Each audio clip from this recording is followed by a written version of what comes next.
حالیہ دفاعی تجزیوں کے مطابق روس اور ایران کے درمیان فوجی تعاون ایک نئے مرحلے میں داخل ہوتا دکھائی دے رہا ہے۔ مختلف مغربی انٹیلیجنس ذرائع کا دعویٰ ہے کہ روس نے یوکرین جنگ کے دوران حاصل ہونے والے عملی جنگی تجربات کی بنیاد پر اپ گریڈ کیے گئے گیرن 2 شہید 136 ڈرون کی جدید ٹیکنالوجی، نیویگیشن سسٹم اور الیکٹرانک وارفیئر سے متعلق صلاحیتوں کا کچھ حصہ ایران کے ساتھ شیئر کیا ہے۔ اگر یہ اطلاعات درست ثابت ہوتی ہیں تو اس سے مشرقی وسطی میں فضائی دفاع کے توازن پر نمایاں اثر مرتب ہو سکتے ہیں۔ رپورٹس کے مطابق روس نے گزشتہ چند برسوں میں شہید 136 ڈرون کو بڑے پیمانے پر استعمال کرتے ہوئے اس میں متعدد تکنیکی تبدیلیاں کی، جن میں زیادہ درست نیویگیشن، بہتر ہدف شناسی، جدید پروازی سافٹ ویئر اور الیکٹرانک جیمنگ سے بچنے کی صلاحیت شامل ہے۔ اب دعویٰ یہ کیا جا رہا ہے کہ انہی تجربات سے حاصل ہونے والی ٹیکنالوجی ایران کو منتقل کی جا رہی ہے تاکہ اس کے ڈرون مزید مؤثر اور جدید بن سکیں۔ دفاعی ماہرین کے مطابق اس اپ گریڈ کا سب سے اہم حصہ Kometa M anti jamming navigation system ہے۔ یہ نظام جی پی ایس اور گلونس سگنلز پر ہونے والی الیکٹرانک مداخلت اور اسپوفنگ کے اثر کو کم کرنے کے لیے تیار کیا گیا ہے۔ اگر یہ سسٹم واقعی ایرانی ڈرون میں شامل کیا گیا ہے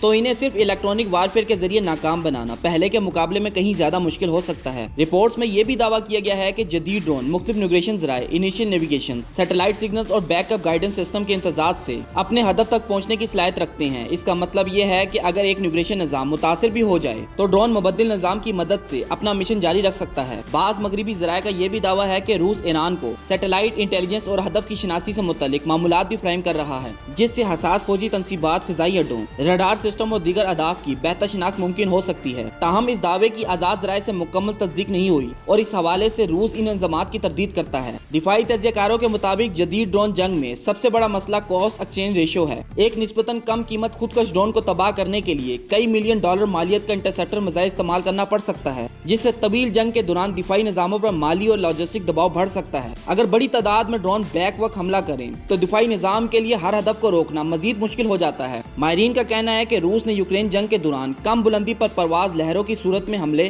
ویوز اٹیک، مختلف سمتوں سے بیک وقت پیش قدمی اور دفاعی نظاموں کو سیچوریٹ کرنے جیسی حکمت عملیوں کو مزید انداز میں استعمال کیا۔ اگر یہی طریقہ کار ایران بھی اختیار کرتا ہے تو خلیجی خطے میں فضائی دفاع کے لیے ایک نیا چیلنج پیدا ہو سکتا ہے۔ البتہ یہ بات بھی اہم ہے کہ ان میں کئی دعوے مغربی انٹیلیجنس ذرائع اور دفاعی تجزیوں پر مبنی ہیں، جبکہ روس ان الزامات کو مسترد کرتا ہے۔ اس لیے ان معاملات کو حتمی حقیقت کے بجائے جاری دفاعی مباحثے اور دستیاب رپورٹس کے تناظر میں دیکھا جانا چاہیے۔ ایک بات واضح ہے کہ مستقبل کی جنگ صرف جدید لڑاکا تیار یا بیلسٹک میزائلوں سے نہیں بلکہ مصنوعی ذہانت، الیکٹرانک وارفیئر، سیٹلائٹ انٹیلیجنس، کم لاگت ڈرون اور نیٹ ورک سینٹرک وارفیئر جنگی حکمت عملی کے امتزاج سے لڑی جائیں گی، اور یہی عوامل آنے والے برسوں میں عالمی دفاعی توازن کو متاثر کر سکتے ہیں۔